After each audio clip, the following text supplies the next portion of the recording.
Poštovani gledatelji, srdačan pozdrav u još jednom ugodnom prijateljevanju uz umjetnost, ovoga puta onu lijepu glazbenu.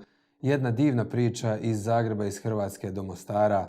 Jedna prestižna nagrada Društva hrvatskih skladatelja za knjigu Stare pisme Sušća Neretve autora Živka Ključe, jednoga od značajnijih suvremenih hrvatskih skladatelja, melografa, kontrabasista, dugogodišnjega pedagoga, kojega s osobitom radošću i zadovoljstvom pozdravljam u studiju Prvoga TV u emisiji Kulturno s Darkom Jukom. Gospodin Ključe, dobra večer, dobrodošli u našu emisiju. Dobro vam večer i srdačan pozdrav vašim gledateljima. Doista mi je drago što ću se ovako naći oči u oči s vama.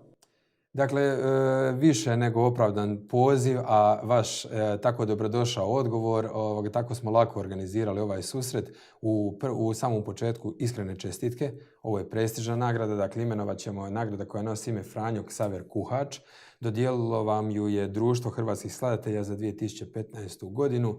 Jedna lijepa kruna ovoga više desetljetnog stvaranja koje je ukoričeno u ovu vrijednu knjigu koju struka naziva samim bastionom, dakle informacija, zapisa, zabilješki koje ostaju naraštajima za proučavanje i istraživanje, pa ćemo i s razlogom, dakle sami uvod emisije, odnosno prvi dio krenuti s tim da ćete nam malo pobliže pojasniti što je unutar ovih korica. Dakle, hvala vam velika za čestitku. Priznajem da je doista to jedna ovako prestižna nagrada Franjo Ksaver Kuhač. Franjo Ksaver Kuhač bio je zapisivač starih narodnih napjeva, dakle u širem smislu ovih naših teritorija i Hrvatske, i Slovenije, i Crne Gore, i Dalmacije, i Bosne i Hercegovine i ne znam sve, pa vjerojatno u njemu na čast se i zove ta nagrada Franjo Ksaver Kuhač. Što se tiče zbirke same, a recimo sam naslov Sušća Neretve. Dakle, nisam htio to povezati da to bude samo Opuzen ili Metković ili Komin ili Rogotin, nego jednostavno ušće Neretve, pošto je to jedna prekrasna prirodna delta tog neretvanskog sliva u naše Hrvatsko-Jadransko more. Dakle, ja sam joj dao naslov Stare pisme Sušća Neretve, jer tako smo i na taj način, prisjećajući se svih onih starih ljudi, još iz moje najranije mladosti, kako su oni to pjevali, kakvu su pjesmu pjevali i nakon toga, dok je otpočelo s klapskim svijetom i s festivalom dalmatinskih klapa, pa sve evo do danas, bilo je trenutaka kada te pjesme ili zapisi nisu baš onako imali jednu popularnost, nego čisto kao da bismo se malo, recimo, postidili. Ali kako meni uvijek zvoni ona priča od Ivana Cankara, zastidio se majke, ja se zapravo još čvršće lačam svega onog iskonskog i narodnog i poštivam to na jedan, kako bih rekao, snažan način i strastveni način i želim u tom pogledu učiniti nešto za one ljude koji su već poodavno nisu među nama. Sviđa mi se kako ste to kazali, niste u krivu. Događa se da se sramimo onoga što je iskonsko, što je naše, što je korijen, što je baština. Bez korijena biljka umire, ne može živjeti. A osvrt na ovo, spašavanje ovoga uistinu u današnje vrijeme svega i svačega što se glazbom zove ovo istinsko osvježenje, jedna protivnost onomu što vlada nekakvom scenom danas, nije samo u Hrvatskoj, u Bosni i Hercegovini, u cijeloj regiji, dakle bivša država koju spominjete malo prije u dijelu i stvaranju gospodina Kuhača, jedno istinsko osvježenje, evo na tomu vam čestitam.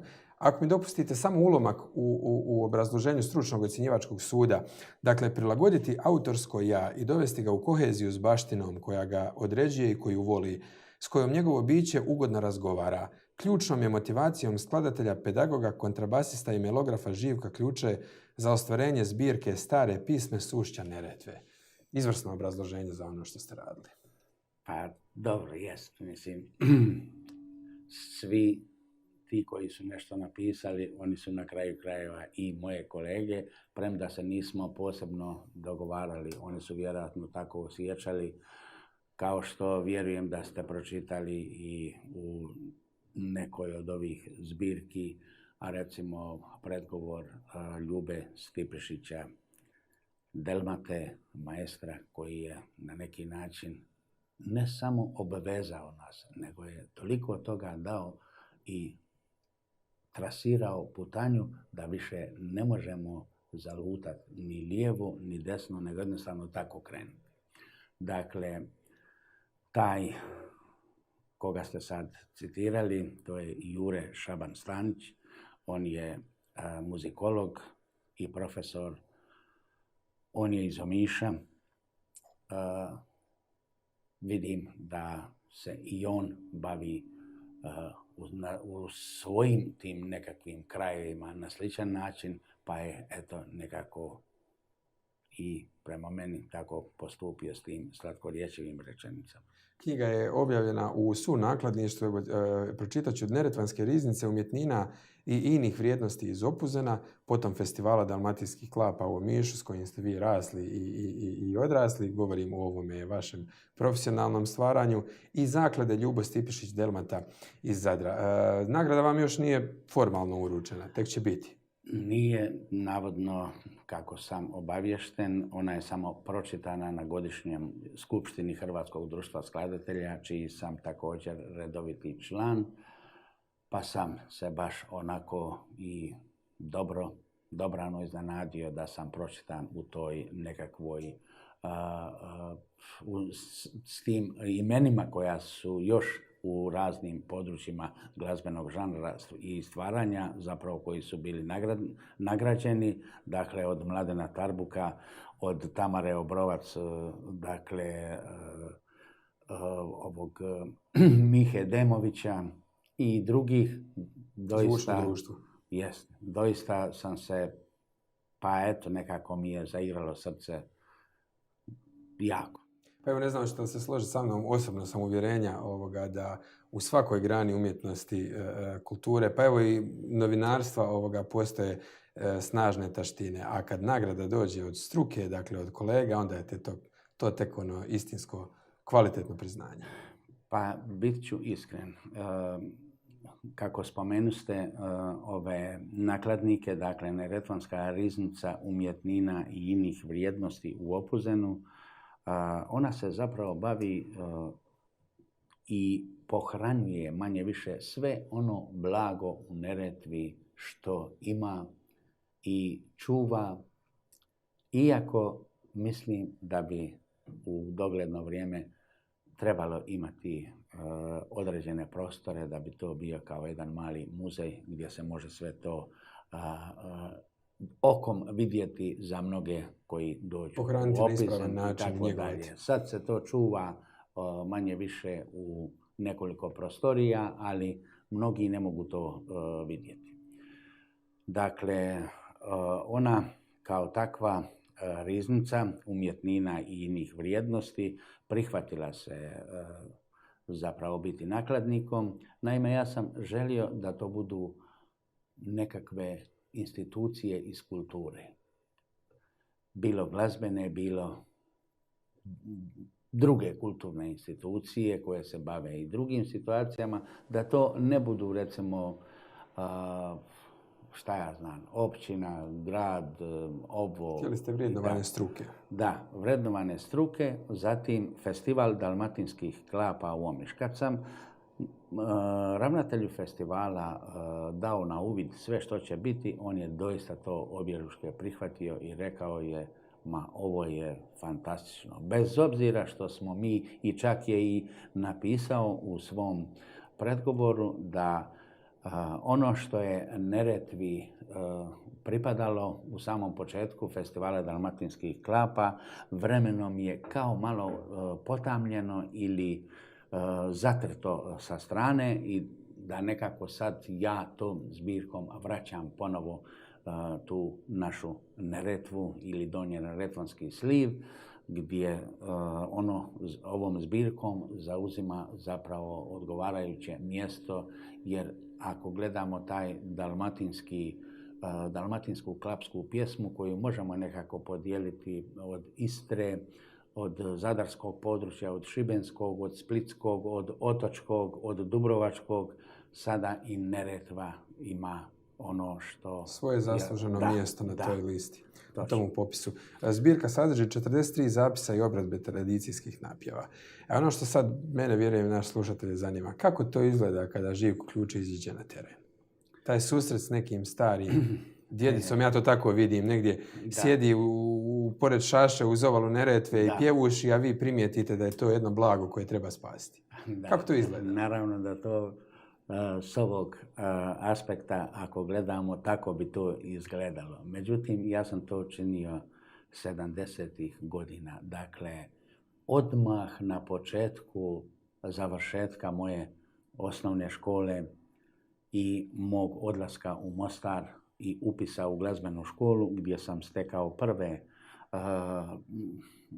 prva saznanja o solfeđu, o diktatu, pisanju diktata, dakle, i na taj način sam krenuo, a kako sam bio tada onako premlad momčić, da tako kažem, nije meni bilo lako doći kod tih ljudi koji su meni izgledali dobro stariji tada i pitat njih, pa znate li ovu, pa možete li mi, evo čuo sam nešto ono, pa možete li se, njima je bilo jednostavno, a ti mali, ma daj mali vraže, idi i tako dalje, šta si se toga uhvatio, pusti to i tako dalje.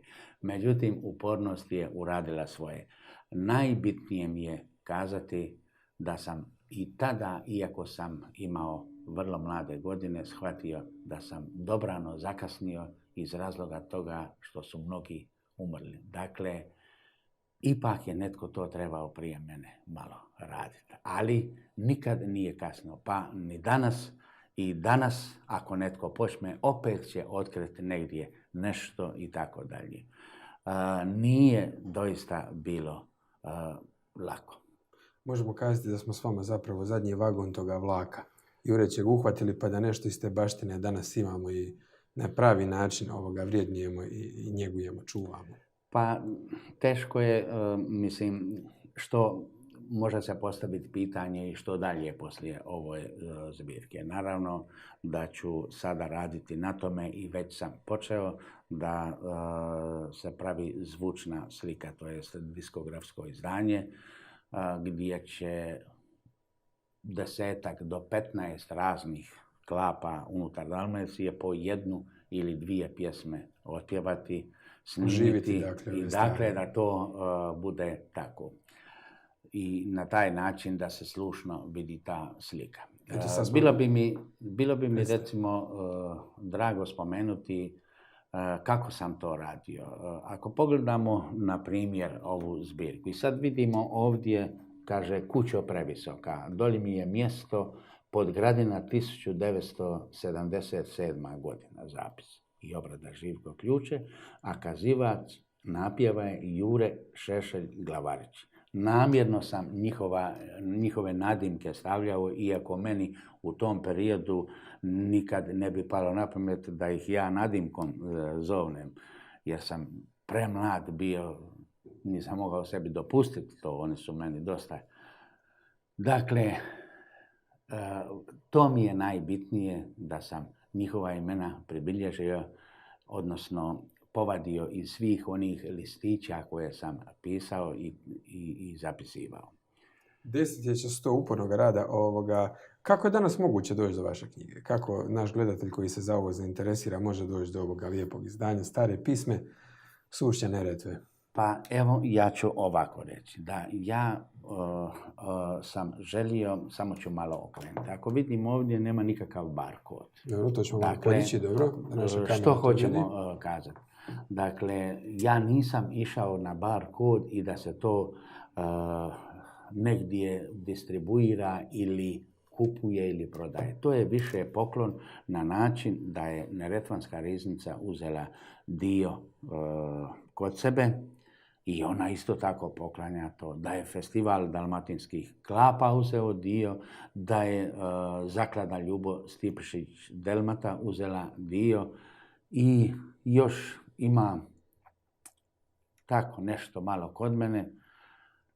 U prijevodu išli ste na to da ovo bude pohranjeno? Da, pohranjeno da bude. Se. Sutra kad budu snimljeni audio zapisi s ovim klapama, onda će to biti dostupno i široj javnosti. Da, bit će dostupno na taj način. Dakle, ja ne znam hoće li to, recimo, ja pretpostavljam sad kad dođem na festival u Omiš, jer imam novu skladbu. Dakle, ja vjerujem da ću vidjeti u njihovim tim prostorima i gdje su promidžbeni materijali i sve drugo, da ću ugledati tu knjigu. Da li će oni to prodavati ili je to samo će biti, ja to ne znam, stvarno. Vratimo se malo na Živka Ključu. Opuzenac s mostarskom adresom. Vi sebe sami već smatrate Mostarcem, tu ste tako dugo i ova nagrada je zapravo nagrada svih nas u Mostaru, mi smo ponosni na nju. Pa malo o svojemu životu. Kako ste došli u Mostar, kako je krenuo taj vaš glazbeni put? Pa evo ovako.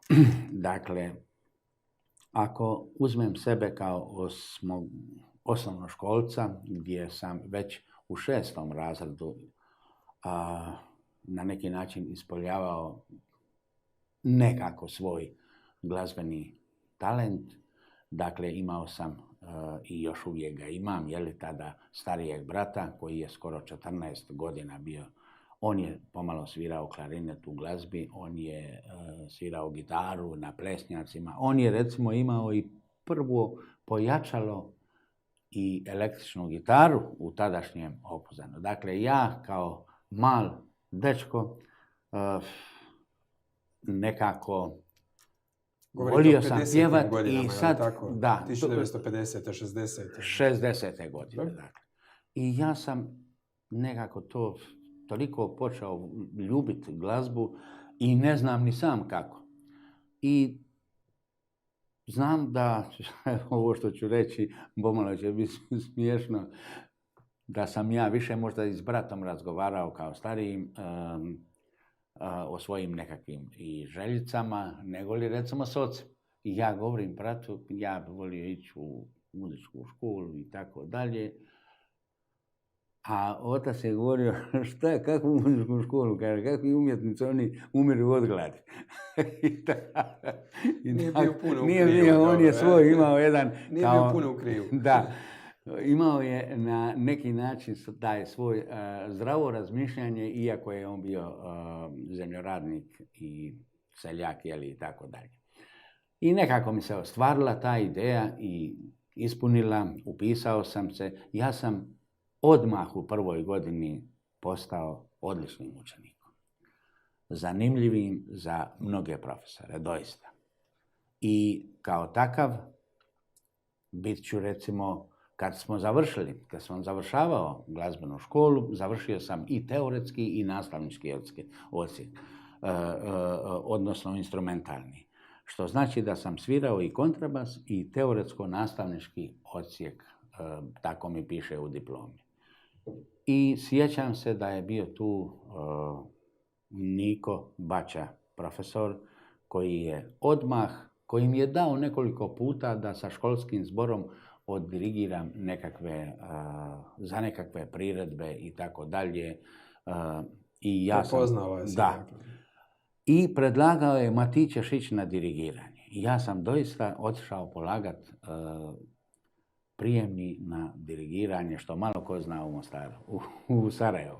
Glazbena akademija u Sarajevu. Da. I ja sam se tako upisao, ali ja nisam nešto ljubio taj smjer. Kako bi ja sad to... Lako je sad govoriti s ovog aspekta kada puno toga navire što to znači biti dirigent i što... Dirigent danas ili dirigent sa svojom nekakvom ulogom, on mora biti jako, kako bi rekao, autoritativan, pa čak i pomalo, neću reći bezobrazan, ali nikako... Pozitivno drzak. Da, pozitivno drzak, recimo. I ja nisam takav tip u svojoj duši i to se meni ne sviđa i ja tu godinu onako malo sam išao i ja se vratim mom kontrabasu i instrumentalnom odsjeku i ja položim ponovo kontrabas i upišem instrumentalni gudački odsjek. I tako završim to. U međuvremenu kod mene se stvarala ljubav za kompoziciju. Međutim, ja sam se i dosta sam razgovarao sa jednim profesorom koji je tada bio i danas je živ u Zagrebu, drag mi je čovjek, veliki je kompozitor, Josip Magdić. I ja sam s njime pravio nekakve te kombinacije da bi ja nakon što dođem u 4. godinu kontrabasa da bi odmah prvu uzeo kompoziciju. Međutim, i tu je ljubav odigrala. Kako sam pronašao ljubav svog života, i nakon toga se ženio, bila je Mostarka i eto sve je nekako odlučivalo da ja budem tu u Mostaru i tako da. Premda ću još povezati da Opuzen i Mostar bili su recimo jako prijateljski. Da, te veze su povijesne. Veze su bile prijateljske. Recimo konkretno, iz Mostara je jako puno medicinskih sestara djelovalo u Opuzenu dok sam ja bio u osnovnoj školi.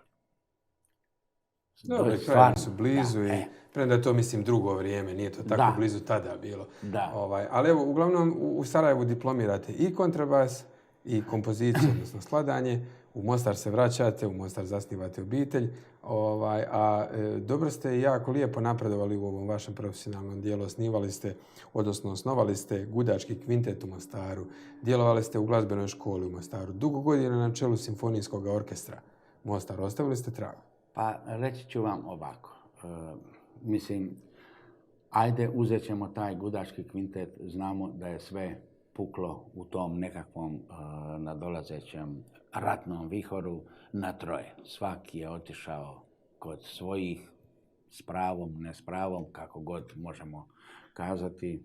I sad smo ostali tu u Mostaru na način da su manje više, Hrvati bili u tom kombinaciji gdje je Kosača, Hrvatski dom i tako dalje. Ne kažem ja da je to bio isključivo hrvatski orkestar, ali nismo mi njega ni tako ni zvali. Ali povijesne okolnosti. Ali tako su se odigrale i smatrao sam da je kvintet jako jedna dobra komorna kombinacija gdje smo nismo mi pretjerano puno koncerata davali, ali smo kvintetom zapravo utkao sam put kako će trebati izgledati koncertna godina u Mostaru. Jer Mostar do tada nije, a sve sam opet imao iskustva iz bivšeg orkestra. Dakle, kao akademski muzičar u bivšem orkestru, nije ih puno bilo akademskih, po formaciji takvoj bivao sam unutar tih nekakvih tijela, recimo radnički savjet, komisija ova, komisija ona, umjetnički savjet i tako dalje, izbor programa.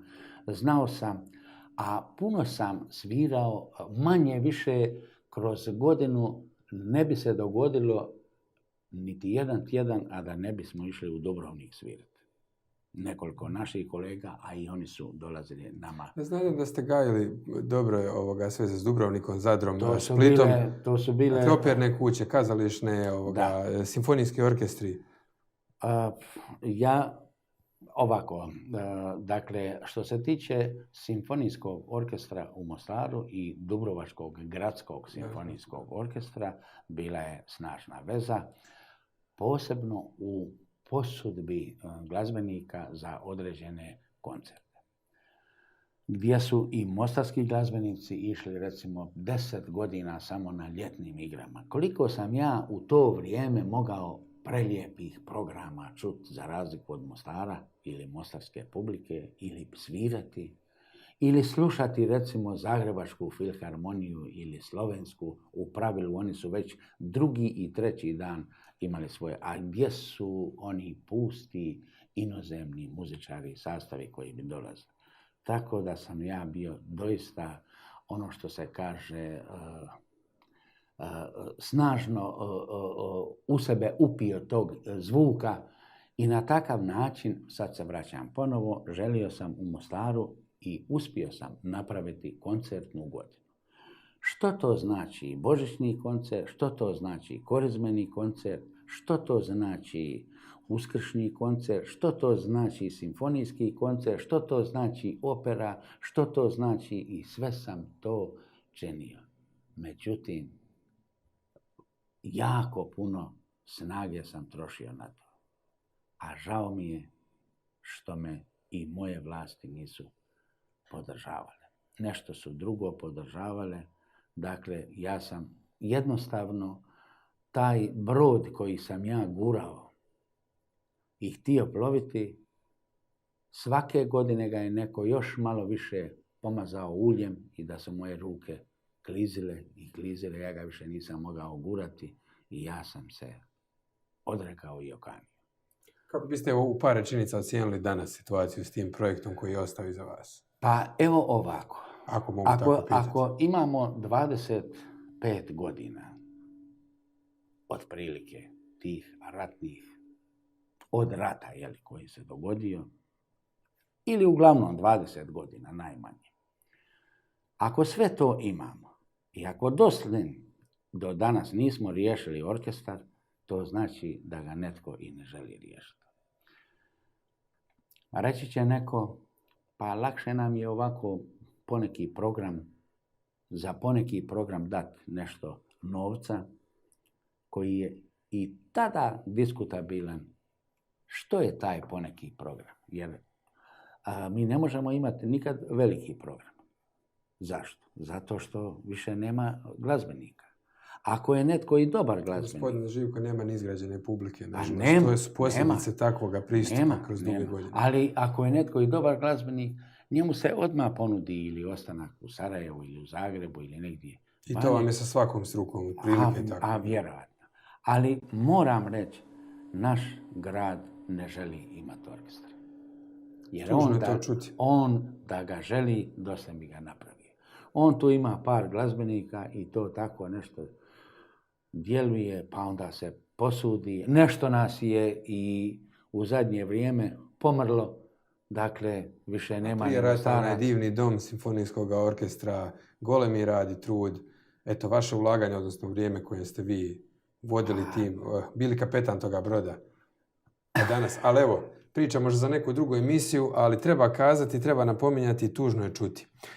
Raduje me vidjeti kako vi ostrašćeno pričate o ovim temama, a treba kazati da uz sve ovo što ste radili u životu, uporedo s tim, neumorno radite u ovoj nakladničkoj djelatnosti. Pa ovdje ispred nas je nekoliko ovih knjižica. Mostarcima ste prije 2 godine prezentirali jedan glazbeno notni zapis imena Misa. On mi je posebno zanimljiv, a vi ćete koju rečenicu i o njemu kazati. Pa evo. Zašto je značajan? U nekom trenutku klapskog pjevanja išlo se na to da se obrađuju i božićni repertoar, pa smo došli i do marijanskih obrada, pučkih marijanskih pjesama, a sve to da to bude u nekakvom klapskom zvučnom ozračju. I naravno, ja i Krešimir Magdić napravili smo mise. I još jedan Krešimir Čvrljak. On je isto svećenik, negdje oko Šibenika. Tu svoju misu pisao sam kako pisati misu. Uistinu, kako pisati misu? Ja sam išao na situaciju da se služim malim citatima uz svoju naobrazbu i uz svoje umijeće skladateljsko i mali citati onog starog glagoljaškog pjevanja koje nosim u sebi od malih, od najranijih onih koraka dok bi me mater u crkvu vodila za ruku. I onih starih pjevača crkvenih I tako su mi ostale nekakve te male melodice. Ja sam se pokušavao dosta toga prisjetiti i onda bi to sklapao zapravo, a isto vam je to i kad uzmemo Brahmsove mađarske plesove. Brahms, jedan sjeverni Njemac iz Hamburga, po mom mišljenju nema nikakve veze sa onom ciganskom mađarskom glazbom. Ali vjerojatno je proputovao puno i svidjelo mu se, pa je to uobličio u svoja djela, odnosno u simfonijsku glazbu, odnosno mađarski plesovi, broj taj i tako dalje. Tako sam i ja tu te male citate, spajajući ih sa svojim glazbenim umijećem, zapravo ispisao misu.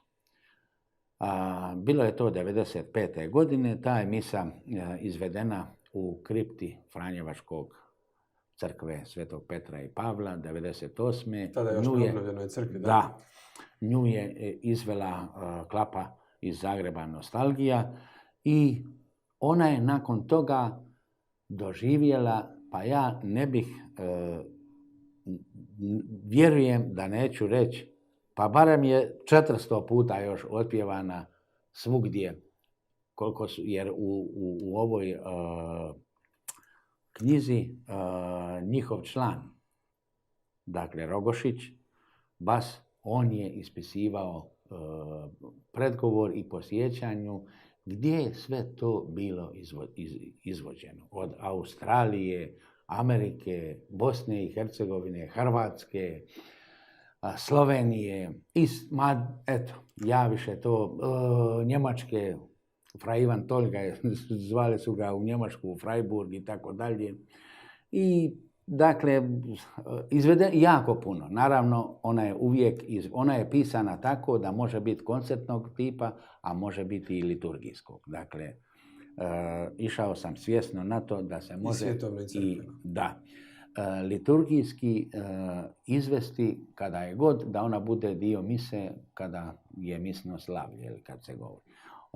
Spomenut ću da već sutradan nakon praizvedbe u crkvi Petra i Pavla u kripti, sutradan je bila izvedena na misi, pjevana koju je predvodio tadašnji provincijal fra Tomislav Pervan.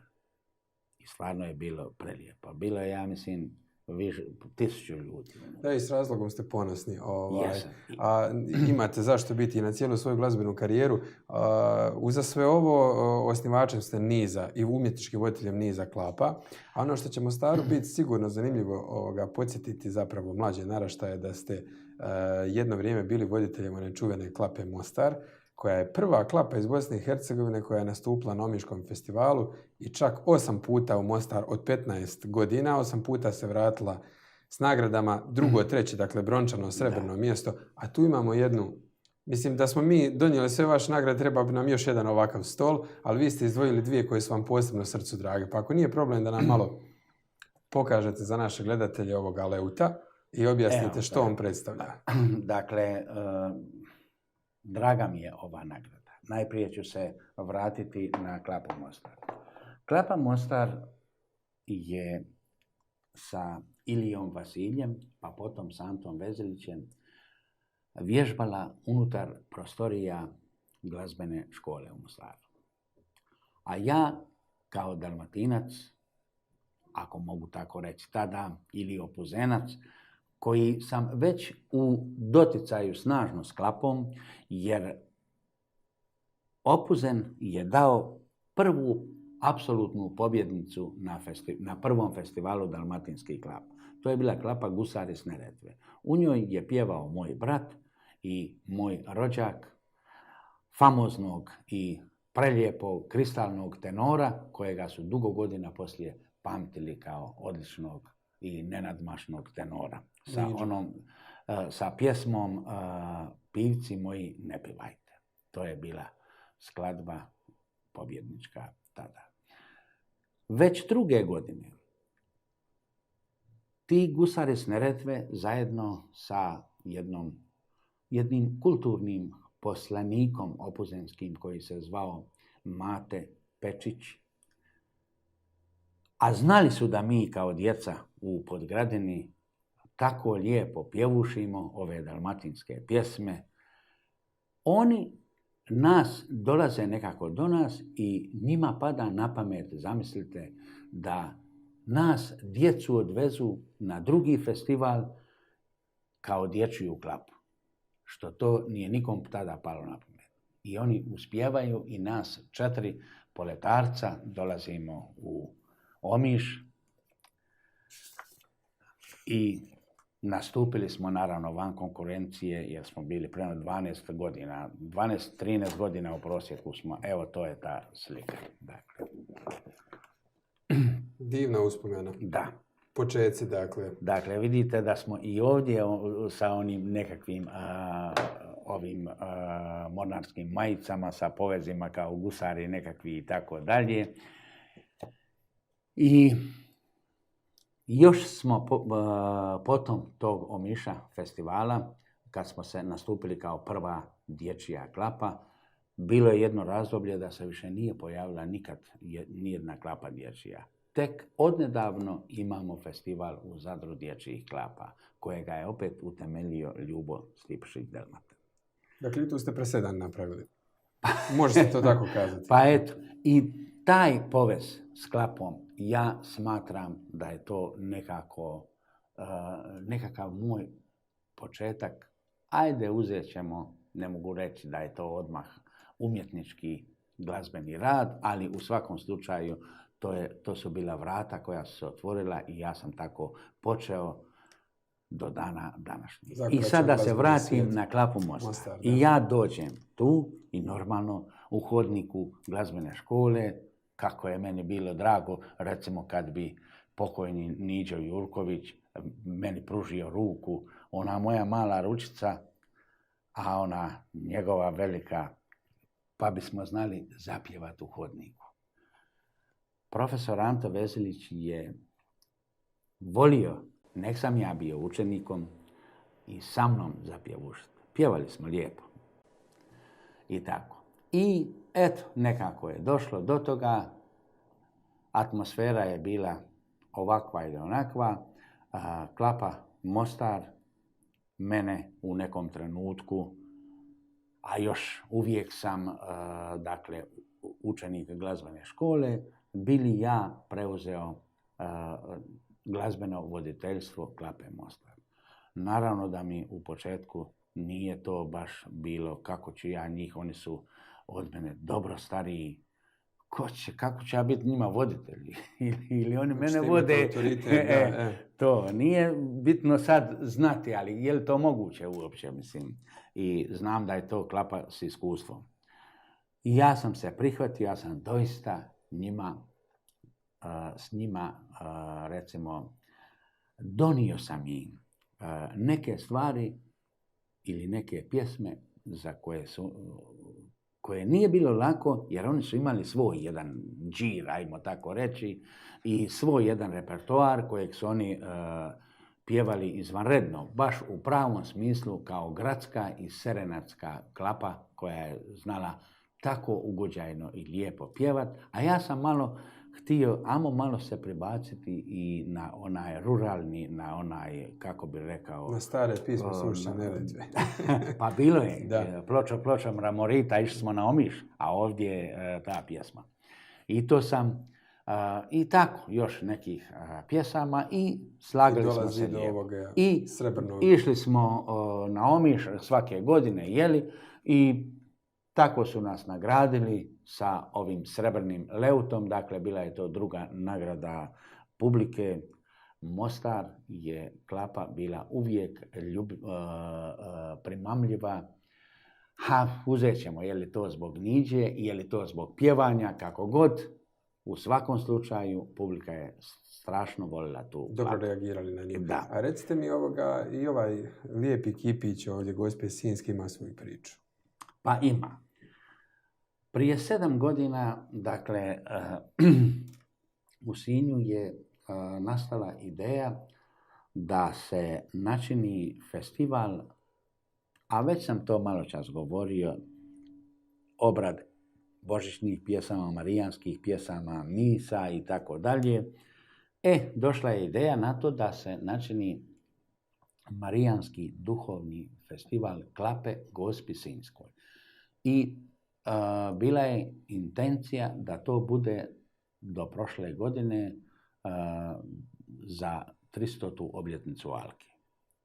Međutim, i ove godine će biti, dakle, nastavlja se. Bio je to festival nagrada, dakle, natjecateljskog duha.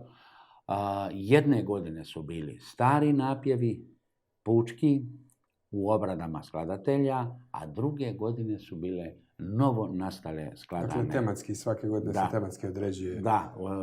Da. Biću iskren da su u 2 navrata Klapa Šufit i Klapa Versi s mojim obradama bile zlatne na tom festivalu. A ja kao skladatelj bio sam srebrni i brončani. I otuda Kipić, to je taj Kipić i tako. Ono što vas još želim pred sami kraj pitati. 2014. ispravit ćete me ako griješim, Zagreb vas je darovao jednom fenomenalnom autorskom večeri Živka Ključe. Tu je jedan lijepi katalog kao podsjećanje na taj značajan događaj, dakle u Mimari, 2-satni program, autorska djela Živka Ključe. Ja imam potrebu jednu rečenicu iščitati. Vaš prijatelj, a pokojni bard svega ovoga što vi radite, dakle spašavanje i njegovanje onog autohtonog tradicijskog Ljubo Stipišić-Delmata, o vama zapisuje ovako. Čini se kao da nam i autor kroz viševrsna nagnuća ushitno dovikuje.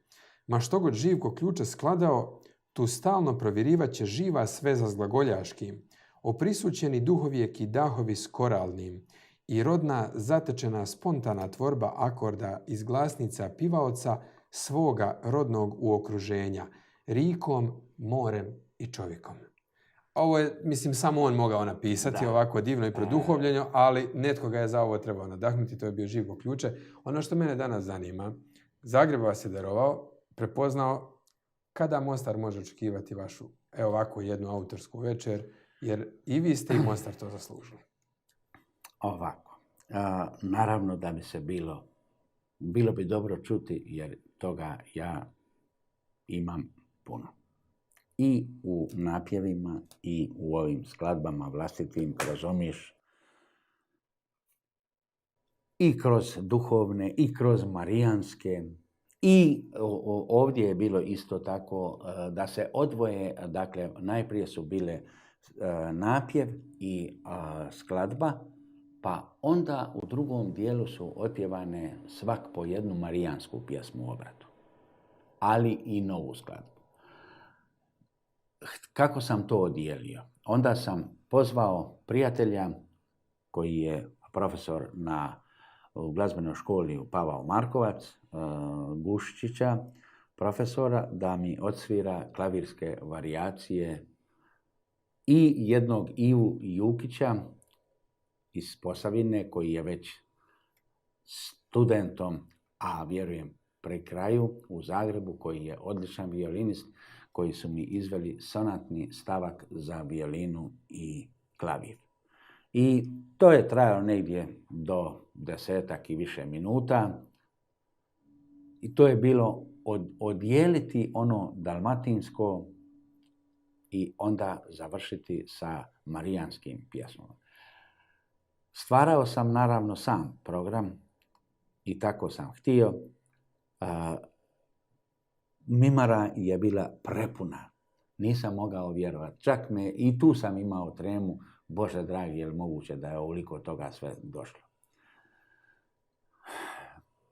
Jednostavno, mislim, klape su uvježbale moje prijateljstvo sa zagrebačkim klapama, ali ću vam reći, to su jako kvalitetne klape.